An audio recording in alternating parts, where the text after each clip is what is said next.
Well, good morning, my brothers in recovery. Hopefully, everyone is having a joyous and successful next 24 hours. Uh, so, today I wanted to talk about something that can be a bit tough for a lot of us, and that's patience.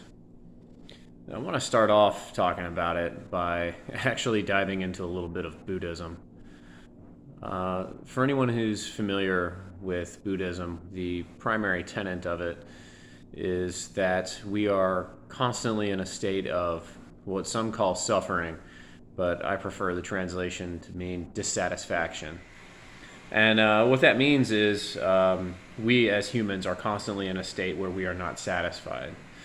Like if I'm even sitting in a chair and then I just moved my leg from being crossed to, just being on the floor normally, it's because I was dissatisfied with how it felt to sit that way. I was mildly uncomfortable, so I changed what I was doing. And we are constantly in a state where we aren't satisfied with what we have. So the primary purpose of Buddhism is to get to a place where you are satisfied. But the first step is to recognize that you inherently will never be satisfied in and of your own means. And this is where I feel that patience and then God comes in. And this is, it's tough to be patient, especially in recovery. A lot of us have spent the last, years of our lives in a haze. And now we're just finally coming out of it, and we want to see the fruits of the labor of recovery as soon as possible, which is understandable.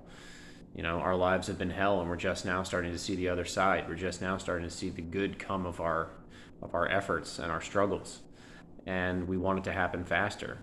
And when it doesn't, it can become discouraging, and we can wonder, why am I even doing this?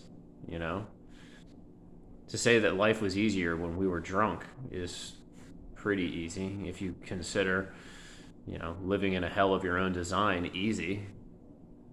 But then again, you're so numb you don't feel anything. So maybe that's easier. It's definitely not better. So as we're waiting to see the fruits of these labors, come into our lives, and we start to get restless and we start to question whether or not we're doing the right thing or whether God's with us or not, we have to remember to be patient. And we have to remember that feeling of dissatisfaction, that is inherent in us. That is not inherent in God. And it all comes back down to what I talk about in pretty much every one of these videos, is you have to submit. You have to submit and admit that God is stronger than you, and only through God are you going to be able to do this. Because God is not dissatisfied. Your satisfaction can be found in Him. He is the constant. He is the all-powerful. And as you're waiting to see the good come from what you're doing, then you worship in the waiting. Because God is always there. He is your satisfaction.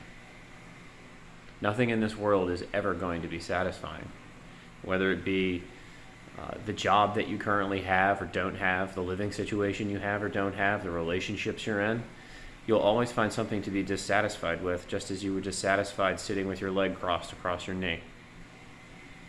So instead of trying to find satisfaction in this world, which you never will, you can find satisfaction in God. And you can find that satisfaction through being patient and worshiping in the waiting, because it's well worth it. And you find yourself getting into trouble when you think that instead of being patient and waiting on God, you can do it on your own. And there are stories abound throughout the Bible and throughout your own life where your lack of patience is going to lead to your downfall. Miracles don't happen through man-made means. And when they do, they're ill-gotten and they have bad consequences. The best example of this in the Bible is Isaac and Ishmael. Abraham was told that he would be able to have a son, but he needed to be patient. And instead of being patient, he had a child with a woman who was not his wife, which was Ishmael. And though it was a miracle that was of man's own design. And because of that, the child was shunned. And because he waited, then he later had his son Isaac with his wife, as God had promised. He could have saved himself all of that heartache and a child to be shunned into the wilderness had he not tried to rush God and make miracles by man's means. And the same thing goes for us in recovery. The miracles will happen, but we have to be patient. They happen only through God's means. He is a fully satisfied God who is not unsatisfied with us, and we need to put our satisfaction in Him. Otherwise, we will get impatient, we will get discouraged. Our foundation, if not set, that discouragement will knock us loose, and we will go right back into that pit of hell that we were in before. So I encourage you, all my brothers out there, just be patient.